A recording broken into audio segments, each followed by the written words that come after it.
তাই বললাম আর লোকে বাবার সঙ্গে একমত কেমন কত মোহনলাল আর সরাসরি শীর্ষে এই যুদ্ধ নিজের মুখার কথা বুঝতে অসমর্থ যারা বুঝতে তো আমিও পারছি না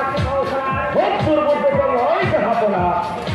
আর যুদ্ধ স্থগিত রেখে তার রাতে যদি আমরা নবম দামে আক্রমণ করি তাহলে কেউ আমাদের প্রতি রোধ করতে পারবে না যারা আর রাতের অন্ধকারে ওই ইংরেজরা যদি আমাদের ছেলে আক্রমণ করে একটা লুকোর ইংরেজ ছেলে ফিরে আমি আর ভাবতে পারছি না আমি আর ভাবতে পারছি না আপনি আমার ভালো আপনি যা ভালো বোঝেন তাই তো আমি তাহলে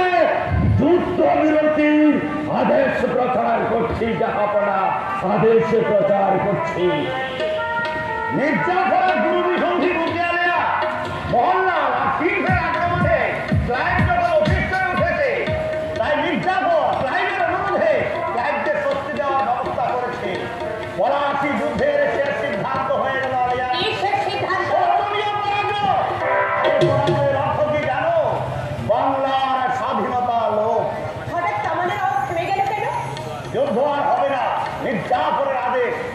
ওই মোহনলাল এদিকে আসছে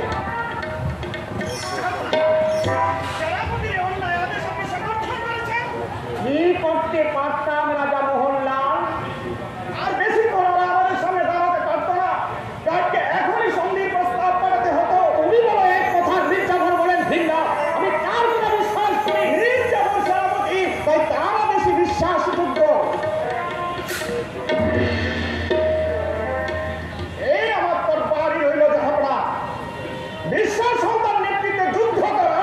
আমার কাজ নয় মোহনলাল ইচ্ছে করলেই কি তুমি যুদ্ধ ক্ষেত্র ত্যাগ করতে পারো না নবাব আমায় বন্দি করতে পারে মোহনলাল এত সহজেই কি সকল প্রশ্নের মীমাংসা হয় সেনাপতি আদেশ দিয়েছে যাও শিবিরে গিয়ে বিশ্রাম করো আবার যখন তিনি আদেশ দেবেন তখন যুদ্ধ করো সামরিক নিয়ম তোমার অজানা নয় মোহনলাল যুদ্ধকালে রণক্ষেত্র ত্যাগ করে যাওয়া বীরের পক্ষে কলঙ্কের কথা বিশ্রামের প্রয়োজন